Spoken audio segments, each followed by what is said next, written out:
since January is sort of clean out and fix up month, it only makes sense that you would eye that furniture piece tucked away in the corner, collecting dust, thinking about how you might give it a fresh new facelift. Painted furniture trends, they're still going strong. And while last year we heard a lot about the virtues of chalk paint, you may think twice about that default method after today. Michelle Hinckley is tipping us off to the right product for the right project. It's great to see you. Thanks for being here. So really, after all of that build-up and trend buzz, chalk paint not the end-all be-all? No, it's not. I still love chalk paint. It is great.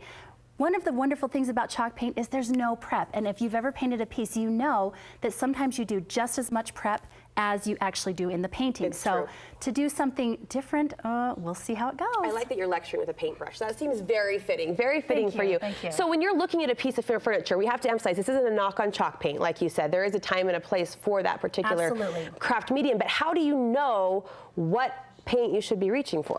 Well, really, it's a matter of preference. I tend to like chalk paint because you don't have to do a lot of prep. When I'm doing something for my store, I can just slap it on there and know that it's going to have a good coverage, a good finish. But I love modern. I love the glossiness of other things. So I have started reaching for other paints. I have discovered some great ones, and we're going to talk about those today. And even if you aren't modern, my particular style isn't modern, but I can appreciate mixing and matching, right? Kind of the juxtaposition of different styles. Even if you're transitional, say, or traditional, you can pull in the modern look that you're after. Absolutely. Using these techniques. Okay, the first technique outside of the chalk paint option is glossy paints. Yes, yes. So I have found this paint. It is called American Gloss. It's by American Decor, and it really is fabulous. What they're claiming about this paint is if you're going to paint it on a bare piece of wood, you really don't have to do a whole lot of priming. I always like to prime. I just feel like it's a safer option, but check this out. It's got a thinner viscosity. It goes on really easy. And I had to ask Michelle to define viscosity for me. That's kind of the thickness, right, of the medium? Right. Check that out. When it dries, it looks like it's still wet, so it has a really high shine, really great for pieces that maybe you don't want to have be so farmhouse chic or shabby chic. So, but you're still going to prime with this product. If I was going to do it on this piece, this doesn't have anything on it, I would just go ahead and put it on that and know that I would be safe. But if you're refinishing? Yes, if I'm refinishing, you definitely want to do a light sand, prime, and paint. And you talked about the safety of that. What makes a primer a safe option when you're refinishing an older piece of furniture? Priming just allows for the paint to stick a little bit easier. So that's why you want to prime. We've seen awesome pictures using this product, and here in studio we have this gorgeous candy apple red, a little brighter even than a candy apple, but the coating is so smooth and shiny. Yes, yes, it really is. And so here's my other trick when I am using paint. As you can see, this claims that it's self-level, so you're not going to see your paintbrush marks. However, I just love to have it be glass-like finish. So you want it smooth when you're going for gloss. Yes, you want it smooth. This is my newest best friend. I love this Hello, thing. Michelle's best friend. Yeah, have we named the best friend? Well, so it really is just a finish sprayer by HomeRite. Okay. Now, a lot of companies are coming out with sprayers. The reason I like this one is I can stick this paint right in that can, and I don't have to thin. You pour the paint in the white vessel. Right.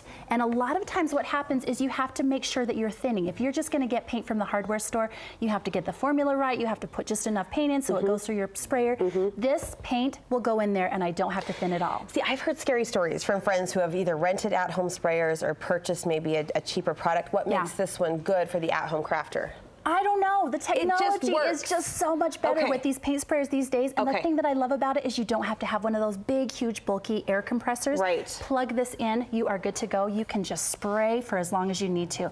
There are no paint marks. You can see it goes on so great. The finish is glossy. Oh, it's beautiful. It's glass-like. It's perfect. It's that professional finish, and you being the professional, we expect that, but we can expect that at home too, using the right product and the right tools. Yes. All right, the next paint technique that you're drawing our attention to is stripped and bare. Yes, okay. Oh, so her eyes rolled in the back of her head. I am just talking about painting, and now I'm talking about stripping furniture. Okay, I've talked to you about this before, but metal furniture is just the coolest material, and I don't know why people want to cover it up with paint or even powder coating, because when it's painted, you can't tell it's a metal piece. So taking the paint off, you go, oh my gosh, it's stunning. It's a showstopper. It brings it to life in a different way. We have some photo examples of different projects you've tackled with this technique. Is it hard to do a little elbow grease? Or it's hard. It is hard. Oh my gosh, think of the hardest thing, the most boring thing you can think of, and that's what doing this is. The hardest and the most boring. Oh, it is You're selling selling us, Michelle. Yeah, I know. Pick that paintbrush back up. Okay, You're but selling look us. at these pictures. Look how awful that was before, and look how it is after. Oh, wow, pretty. Really, it Pretty. is such an amazing transformation. People walk into your home and see something like that, and it's just like, takes your breath away. That is stunning. And that's another example of a furniture finish you can mix and match with different design styles. Am I right? Right, right. Kind of bring in that patina or that shine, if you will, of the metal.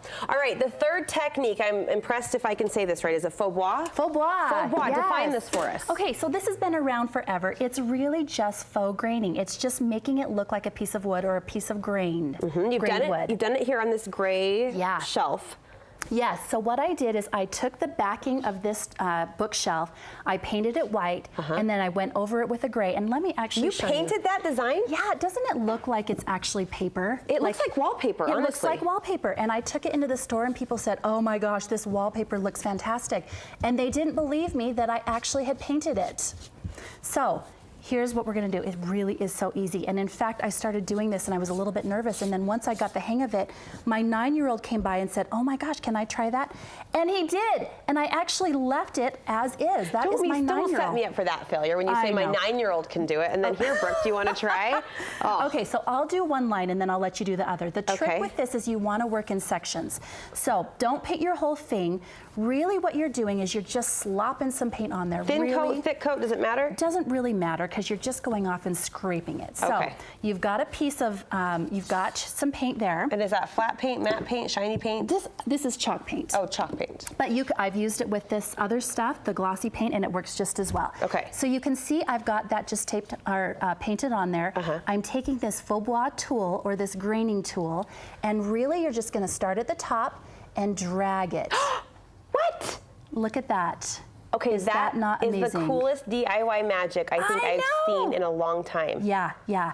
Okay, and so then between, you just go ahead and I just rock this on a paper towel to get the excess off. So you literally are just scraping the paint up and it's bringing out the natural grain of the wood? Right, so you're gonna try this. So you just start and you kind of just rock back and forth. Where's your 9-year-old when we need him? Rocking? Rocking it back and forth, and you can do it slow, fast, whatever you want. Okay, ready? Really? Oh, it's kind of a weird motion. Yeah. And see, that just looks like the knots on wood. This is cool. So these aren't actually, this is a smooth, is this MDF? This is MDF, So you're actually pulling the texture from the tool. Right, just right off of there. I want to do this on every furniture piece. Yes, look how cool fun. this is. It's so fun. And if you mess it up and you think, oh, I don't really like how that worked, just paint over it and do it all over again. Are there really different patterns, different textures, or is this kind of it? Well, they make several types of tools like that. They even make rollers where you can actually just roll it on as well. It's so foolproof. I mean, anybody can do this. I love it far away, right? I saw that shot from a distance. I love it close up. It just is a cool texture to add. So what type of furniture piece? I loved it in the back of the bookshelf. Where else could we use this and have it look like we're not trying too hard? Really, you can do this on anything. I've seen people do this on coffee tables, bookshelves, dressers. You could do a dresser where everything was painted one color and then you just do the drawers. Really, it's just a fun treatment. And it's so easy. Have you tried it with color? Oh yeah, yeah. In fact, I did it with the red. If you wanted, you could do a green and then you could do a red. You can do with anything you want. I am smitten with this. Where do we get our hands on this tool? This is just from Lowe's. You can order these online. It's about $5. It really is a cheap product, but boy, to get this effect, really well worth your money. Is this new or just emerging? No, it's been around forever, but people really have, I think people are intimidated by it. Yeah. But as you can see, it's so easy. So there are people at home rolling their eyes saying, Brooke, this is old news, but this is new news to me, and I think it's really cool, and the finish is beautiful. This gal's so talented with a paintbrush in her hand, and we can see more of your projects, I know, on Instagram. What's coming up for 2017? Oh, I've got lots of projects. I've got a store. We're totally revamping it. Stay tuned for that. It's going to be exciting. More furniture pieces, of course, more home decor items. So yeah. Where do we find and follow you, Michelle? Michelle's Finds or 4 Men 1 Lady blog. 2 options. We'll link you over to both from our website. It's great to see you. Thanks for the wow this morning. Thank you. Love it.